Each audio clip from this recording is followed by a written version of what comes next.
Hey folks, welcome to another video here on the 67 Stang channel. As you know, we're heading into spring, or I guess actually we're in spring now. So that means we're getting ready to pull our old classic cars out of the garage and get them ready to have fun through the summer and spring months and go to car shows and all that. And of course, if y'all been watching my channel, you'll know that I've already been to a car show, but I need to do some good maintenance on the car. So yeah, let me go ahead. I'm going to get her jacked up, put on some jack stands, and then I can see what's going on.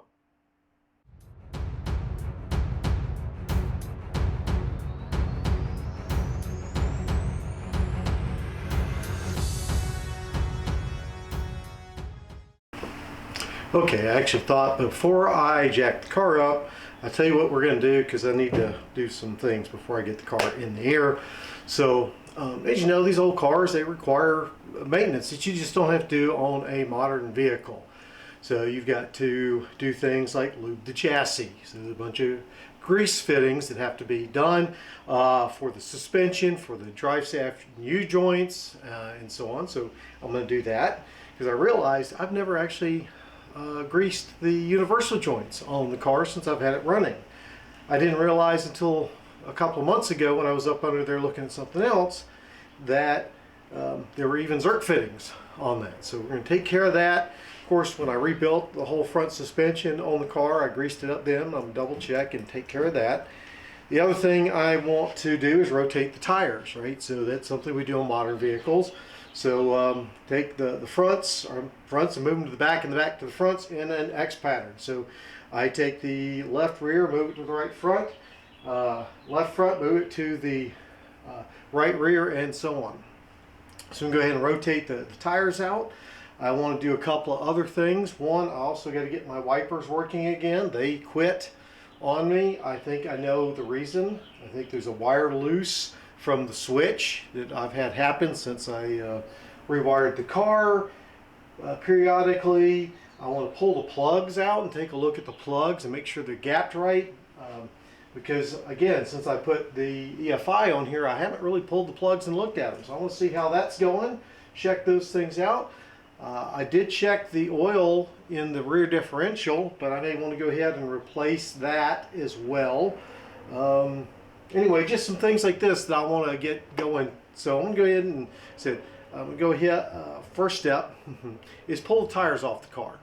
So I'm going to break those loose. I'm not going to show you that. No point in seeing, you know how to take a tire off a car. So I'm going to get that done. Oh, and I want to check the brakes. When I did the brakes, when I first got it running, you know, I really didn't know a lot about what I was doing. So I don't think I had them adjusted properly. So I'm going to check that as well now that I've got a little bit more experience working on cars and have watched a whole lot of different videos and things of that nature. So yeah, let me go ahead and get the tires off the car, get it up on jack stands, and I'll bring you back. Yeah, that's what we'll do. Okay, hopefully I'm in frame. It's hard to see here. So you can see we got the car up.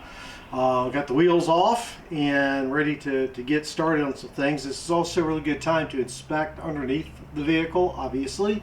Make sure nothing's loose. I've actually noticed one thing that was loose.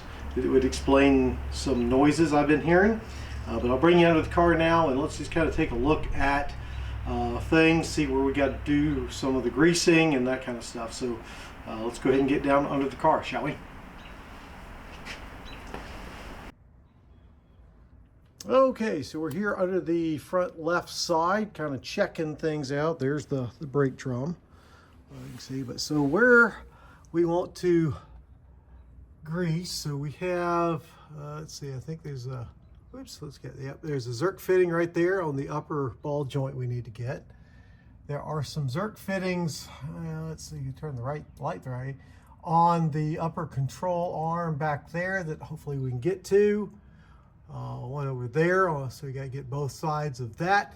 Now, just for general reference or whatever, I'm not sure if this is just a Mustang thing, or if this is true on Falcons and Fairlanes and associated type vehicles of the same era.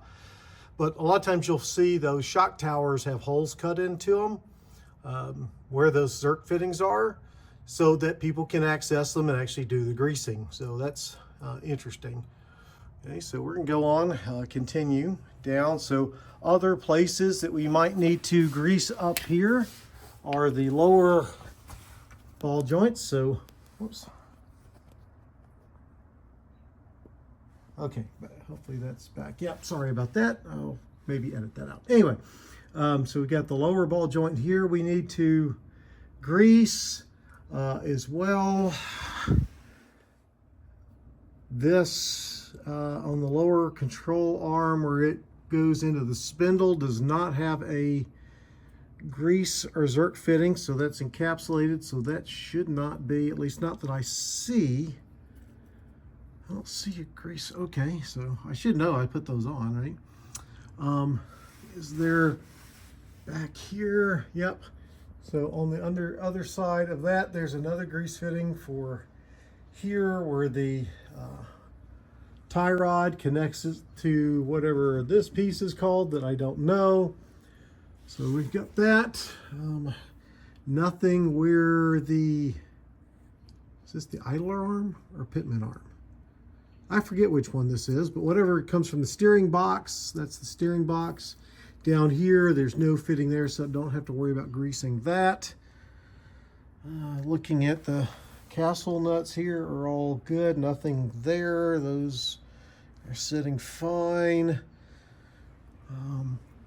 So again, kind of moving on to inspecting underneath while I'm down here, looking for other leaks. I do have a slow leak that is still coming from somewhere where the transmission and the engine meet up. I think it might be the rear main seal. It's a very small leak, and it only, whoops, sorry about my hands, only happens when I let the car sit for a period without cranking it. Then it starts to leak again. So I don't really know, exactly what that is. I think, again, some folks have said it might be the rear main seal. So, okie dokie. So check the brake, see if it needs adjusting. So again, y'all have seen this enough that this should move, have a little bit of drag on it, and this does. So I think this brake is adjusted fine. No issues there. Just checking up here. Okay, so this side looks good. I've showed you where I've got to grease. I'll get to that in a second. Let's go to the other side. Okay, here we are on the other side. So, yep, grease fitting there, grease fitting over there. You can see it. Okay, checking. So, again, looking for leaks and things there. So, see a little corrosion on that brake fitting where it feeds in that hose on that brake line. So, I might want to clean that up a little bit, but nothing. No major signs. I see a little, but that spot right there, I don't know, see if it's showing up on camera, is a little moist, but I don't feel anything. I will pop the master cylinder and check the level in it as well. It's always a good thing to do. And just kind of looking up, checking things out in there.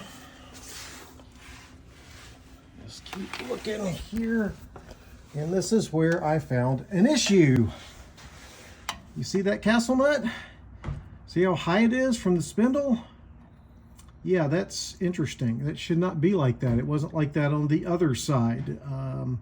So I'm gonna have to address that. I've heard some clunking occasionally when I'm making a turn, and I think it's probably because of that. So I'll need to address that issue if I can. So we'll have to see how far that goes. Okay, I need to check that real quick. Hold on, guys, because it looked like my camera went funky on me. Let's go double check and make sure that little last bit recorded. Okay, back under here, just again getting up and trying to check for leaks and things. Everything's looking pretty clean under here. I don't see anything coming off the oil pan, I don't think. Hold on, maybe. I don't know if I can see this, but nope, that's no oil there. I thought there was potentially some oil Let's see if you can see right up in there, but nope, I think it's nothing. Okie dokie, so everything up front's looking good. Oh wow. Okay, those bushings, which I thought I replaced, are looking like crap. Wow, I may need to get some new bushings on that. I thought I got new ones for those, but they're both. Look at that one over there. See it, that one's pretty cracked up over there too, so that may be a issue I need to address, the bushings there. I know the sway bar bushings look okay because I did replace those. So far so good on the front passenger side, except for that little issue. So now we're going to crawl on back, and again the same places need to be greased on this side where I showed you on the driver's side. So one big issue right there we need to address if we can. So let's move on back to the back side and under the car. Okay, so we're looking at the back end of the transmission here. Again, checking for leaks. Looking especially up here where I put the new speedometer sensor when I put the Dakota digital gauges. I don't see any leaks coming from there. Very, very good. Coming back where the drive shaft is, double checking the seal there. Again, no sign of leaks on that. But there is that Zerk fitting I didn't know was there. So I hope that takes some grease. I'm going to clean it up, and we'll try to grease that up, because I don't think, let's back off a little bit. Whoops, sorry for the light going crazy. See if I can do this, but you know, there's not a lot of wiggle. So I think the universal joint is good. I do have new ones in case I ever did want to replace them, but looks good. I also am noticing I never did put the plugs back in for the driver's seat, so you can see. Let's see. Can you see? I can't see what I'm seeing. Yeah. So there's rubber plugs that seal off the holes for the bolts for the seats, and I haven't put them back in over there. So there's another thing I need to do. See, this is why we get under here and inspect.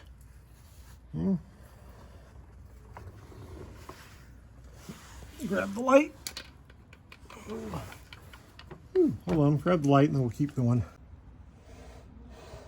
Okay, we're back here at the rear end. So this is the bell housing, pumpkin, whatever you want to call it, and the drive shaft going into it. Again, there's the U-joint. It seems okay to me, not a lot of play in there. No leaks, and I have checked, I have not found a grease zert on this back universal joint, so it may not be greased there. So interesting. The other thing I'm noticing is I'm not seeing any sort of gear oil leaking out of the differential, so that's a good sign there. So I may just double check again the level in there, because I'm not seeing any signs of leakage per se, so that's at least not from here. That's a good thing. Again, just trying to check things out, checking, you know, my wire loom that goes from here. This is the one that goes back to the rear and handles the brake lights and the fuel gauge and all that stuff. So just checking those out, checking any other cables like my emergency brake cable. You know, you see here, double checking, making sure it was. Y'all may remember my overdue of that connection there with those clamps. Again, just giving the underside a good thorough inspection after it's been sitting here, you know, most of the winter. Well, like I said, I did drive it some, so that's it. Now there's something oily on the shock. I'm not sure what that is. I hope that's not coming out, because this is a new shock here. I'm not sure if you can see. Yeah, so hopefully that's not coming from the shock. It may be road stuff, who knows. Now, okay, I say no, but then I'm checking up here where this bump stop is, and there feels like there may be some oil leaking up on that. That's interesting. That's there. Let's see. We'll check the level here again. since we've been driving it. So let's come out from under the car. Knock the light and look around back here at the rear brake drum.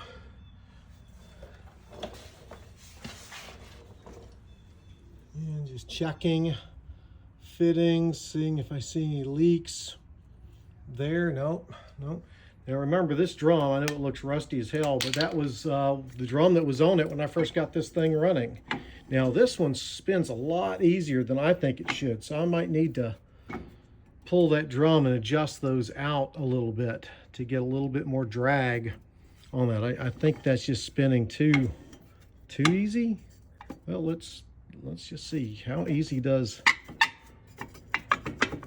that drum. Well, it's not coming off super easy. Let's take a look. Hold on, I'm gonna put you down. Okay, I've gone ahead and pulled that drum off, checking the brake shoes, because these are drums, they have shoes, not pads. Those look good. And I'm just making sure I put them on right, because I did take all of this apart. Now the shoes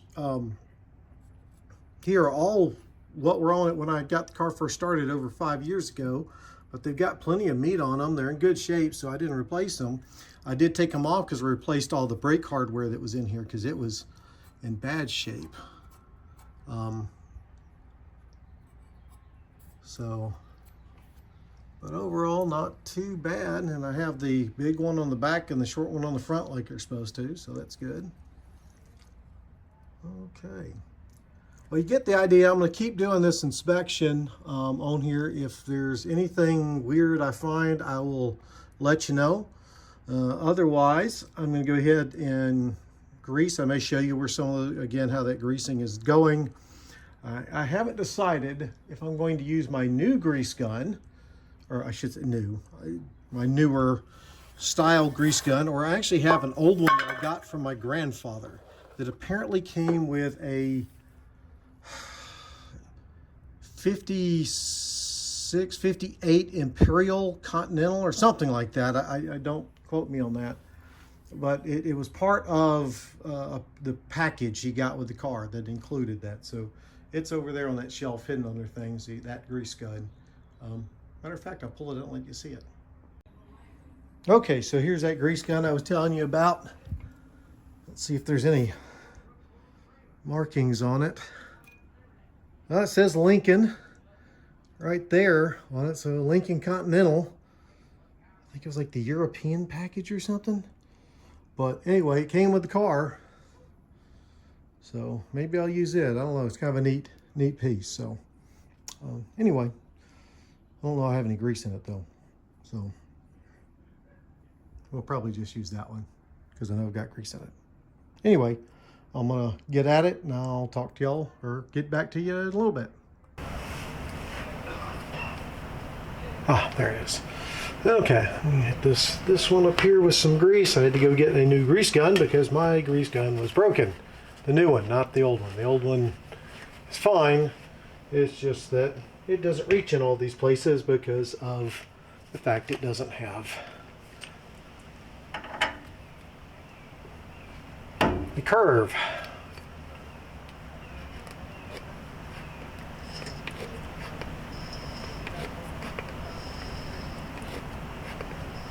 Okay, go a couple of humps into that. Come off there. There we go. Now let's see if I can get this thing up into this area. Let's see if I can bring y'all around and up so you'll be able to see what I'm doing in here. Whoops, I'm gonna be able to see what's going on.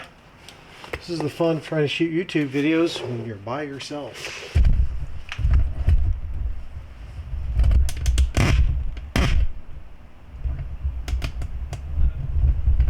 Okay, so I'm gonna try to get these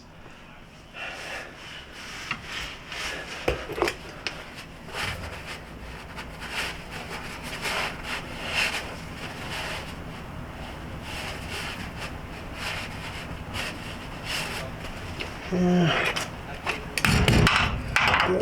in on that one. Fit on that one. Oh no, that one got in there. Let's try. Get to this grease fitting on that side.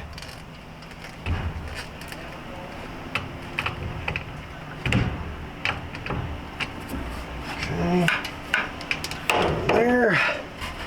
Whoops, boy, that's what I'm trying to get this off. That fitting. Doesn't want to come off that fitting. Oops, I have my pry bar for that.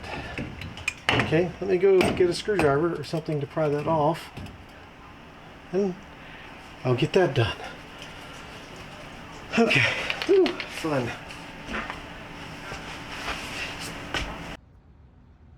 Okay, got the grease fitting off, or got the grease gun off the grease fitting, I should say. But I don't know if I'd ever noticed that, but up under the fender, so down here, I just noticed that stamping or that paint on there, which was kind of cool, I think, there. So, yeah, kind of neat to find that. But anyway, I did just grease up that fitting on that connector, whatever that, from the tie rod to whatever that thing is called. So now I'm good on the other side and grease the rest of the car. Not going to show you all that, but yeah, I'm going to get up here and do this important stuff, and then I'm going to figure out about that bolt, that castle nut over there. So off to greasing.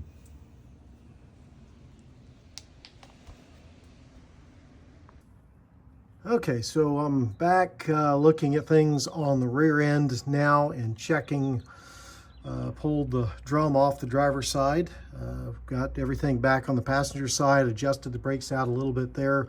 The rear ones definitely need adjustment. Front ones seem fine. The rear ones were a little loose there. I'm wondering if I don't need a new adjuster, if these, because these are probably original ones, if this star wheel is just so worn out that the self-adjuster is not working there. But something else I noticed, I had some liquid grease oil stuff down here, and I thought, well, maybe I have a leaking wheel cylinder. But I got up and was looking around here, around this cylinder, and I don't see any leaks coming from it. I'm wondering if I don't have an axle seal that's gone or is going. That could be it.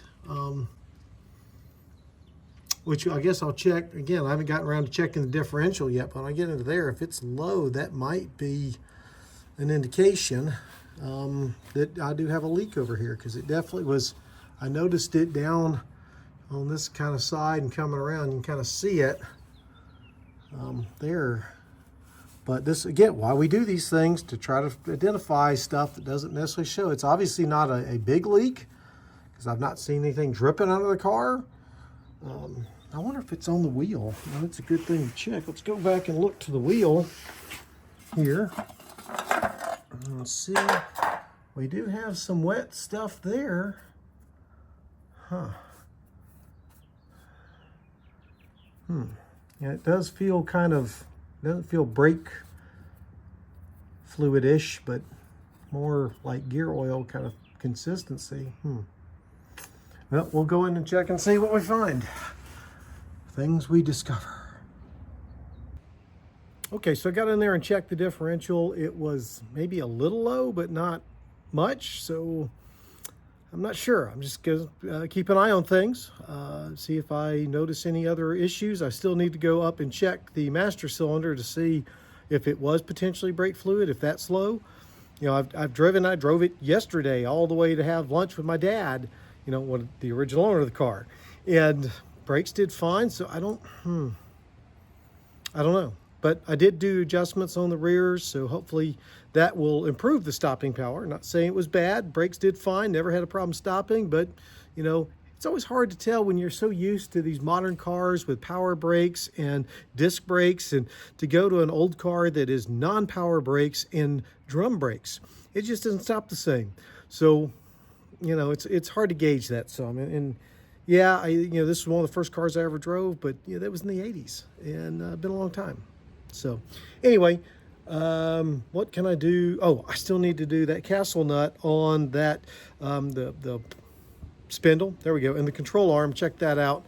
And wonder if I need to shim that or something. I don't know if there's more than one hole for the cotter pin. There's the word I'm looking for, to go through and or not. Maybe I need to tighten it down. Like I said, I've got to take a look and see what that is. Maybe it does need some shims and to make it right, but the driver's side didn't need that. So I'm a little lost. And of course, I put it on. I put the suspension on. I should know this, but I don't remember it because that was a long time ago. So anyway, let's get looking at that, see what we can do to make that fixed, right? Because we're almost done. The only other thing I'd like to do is flush the cooling system here, but that may not happen today or in this video. We'll have to see. So anyway, let me go get started on that. Okay, I got the castle nut off there. You can see that there are no extra holes. There's just the one. And if I put the castle nut back on, I can get it here, and you can still see it. There we go. Sorry, my hand's in the way. And I take it down.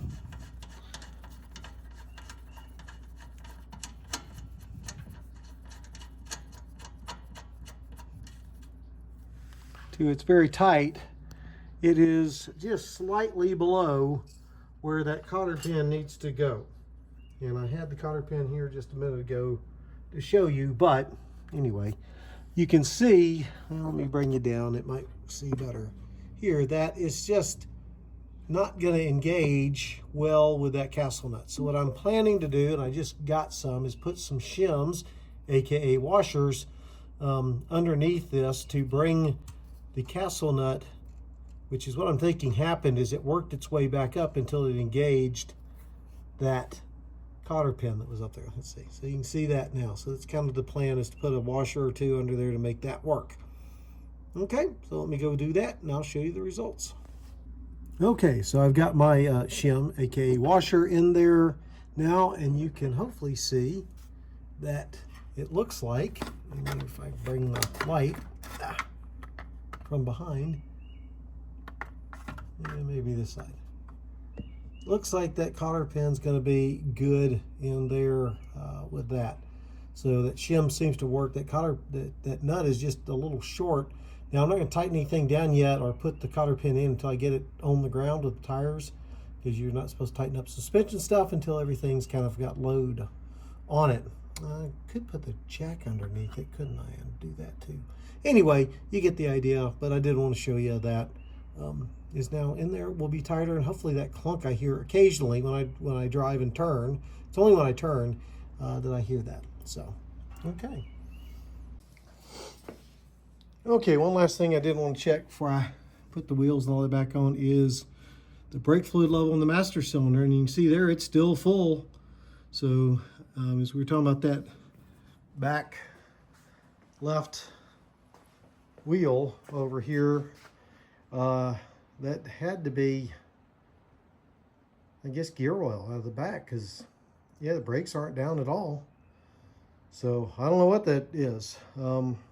Again, we'll just have to keep an eye on it back there, see what's coming. So anyway, now to put the tires back on the car and finish the rotation, right? So we'll take the one that was back over there and move it here. Take the one that was over here and move it to back there. The one that was back there and move it over there. And the one that was here, back there. I'm also going to check the inflation on these, make sure they have enough air in them. They looked a little low, but again, all good times to do this, so yay. Okay, so continuing on with the maintenance, this is actually a few days, well, actually a whole weekend later from the start of the video, but in the car now, as you can tell, I'm going to try to figure out what the wiper blade or wiper problem is, the fact the wipers don't work. I think I know what it is. I'm fairly certain I know what it is. There's a wire that I've had come loose a couple of times. So I'm going to go ahead and pull out the dash really quick. So I'm going to pull out the dash. This is no big deal. If you've never done it, there is a screw here, a screw there, a screw there, a screw there, and then two screw here and one there. There's also potentially a little nut that's on this side. Mine doesn't have that nut in there, so I don't have to worry about that. So I want to do that. Again, because I have the Dakota digital gauges, I don't have to worry about a speedo cable coming loose, because if you have the speedo cable with the stock gauges, then you have to undo the climate control over here to reach your hand in there and undo the speedo cable. I don't have that. So let me pull this out and we'll see if what I think is the problem is the problem. Okay, so you can see I've got the dash pulled out. Now what I think is here on the wiper connection, there is this bottom, well, let me get you back up there so you can see better. There's this bottom wire that comes through right here. For some reason that doesn't stay very well. It comes loose and doesn't connect to the switch, whoops, which is right there. So it doesn't connect to that bottom tab right there. So I'm going to try to get that, see if I can get that reconnected and see if that fixes the problem. Okay, sadly I've got the instrument cluster back together and that wire was not it. So I'm not sure if it's the switch now or the motor, or it could also be the switch down. Well, let's see if I can show it to you. Or it's the switch associated with the foot pedal down here. Yeah, ignore the sandals, guys. That could be it too. So I don't know what it is at this point. They were working before, but I don't know why they're not now. You know, the only thing I can kind of remember is I think they quit working after I did press that foot pedal for the squirters. So maybe that did something. I guess it could also be a fuse. I guess you can get in and check that as well. But, you know, right now I'm not going to worry too much about it. We'll get it figured out at some point. But, yeah, it's kind of frustrating. I really thought, because that's been a problem before, that wire, but obviously it was not now, or in this case. Oh well, it is what it is. So there we go, guys. I've pretty much done the maintenance that I'm going to be able to get done. I know I'd want to do more. I wanted to flush the coolant system. I wanted to pull the plugs to check those out, but I really just hadn't had time. I had to go out of town all last week between the initial maintenance and what I'm shooting right now. So that didn't happen. I did take the car out for a test drive, and I will tell you this, that properly inflated tires are critical to how well a car with non-power steering handles. It did much better when I actually got the tire pressure up to where it was supposed to be. Just a thing out there for those who may not be used to doing non-power steering cars. But she did good. Like I said, did the test drive, enjoyed it. Also, check the inflation for the spare tire in the trunk. Make sure you do that, because nothing's worse than being stuck on the side of the road with a flat tire and try to put your spare on and it's flat too. So check that out. I did that as well. Make sure your jack is in there, and your lug wrench and all that is also good things to make sure you have. So with that, guys, we're gonna go ahead and call it a video. Hopefully you found this one helpful as you're getting ready to take your car out for the summer drive. I mean, with weather like this, what you see behind me, you know, it's wonderful, right? When you got temperatures that are pleasant, that's not too hot, it's not too cold, you know, especially when you have an old car like this one that has no AC in it. A black vinyl interior, well, it's got the white in the seats now, but, you know, this is just the wonderful time to go out and really enjoy one of these old classic cars. So with that, get your cars out there, take them to car shows, even if it's not perfect. I've taken mine out. Just make sure it's ready to go. And guys, I will see y'all in the next video.